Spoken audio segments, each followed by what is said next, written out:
Paniyama kita dengan NIM 2023-73093. Kali ini saya akan membahas tentang konsolidasi tanah. Penurunan tanah ada 3, yaitu penurunan segera, konsolidasi primer, dan konsolidasi sekunder. Teman-teman tahu nggak sih apa itu konsolidasi? Konsolidasi adalah suatu proses pengejaran volume secara perlahan pada tanda jenuh sempurna dengan permeabilitas rendah akibat pengairan sebagai pipa. Pengertian konsolidasi adalah proses keterisian volume akibat kekeringan rendah yang terjadi sebanyak isi waktu karena terjadinya permeabilitas. Apa perbedaan konsolidasi primer dan sekunder?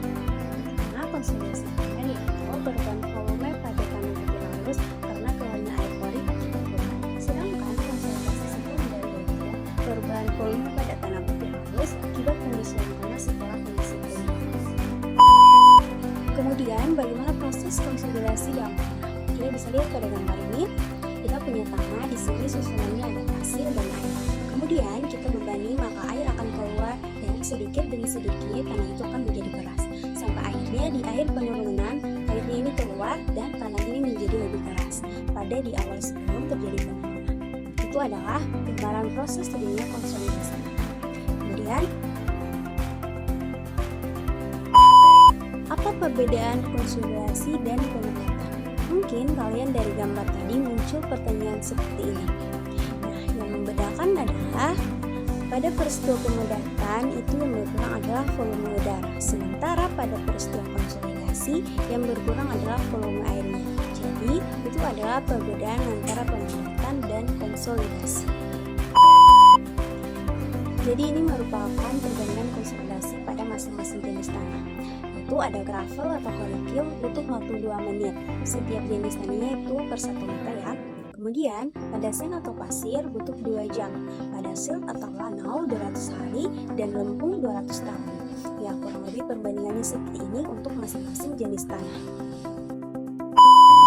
Ini ada beberapa istilah-istilah yang ada pada konsolidasi. Yang pertama, tegangan prokonsolidasi atau definisinya yaitu tegangan efektif maksimum yang pernah terjadi pada tanah. Yang kedua, tanah berkonsolidasi normal atau NC, tanah dengan tegangan efektif maksimum yang pernah terjadi pada tanah pada saat ini. Yang ketiga, tanah terkonsolidasi atau OC, tanah dengan tegangan efektif maksimum terjadi pada masa lalu. Ya, ini adalah salah satu contoh konsolidasi tanah di dunia yang kalian pasti sudah tahu. Ini merupakan menara pisah. Menara pisah itu dibangun dan ketika dia mengalami konsolidasi, sehingga tanah di bawah menara pisah ini dilakukan stabilisasi agar menara ini tidak patah.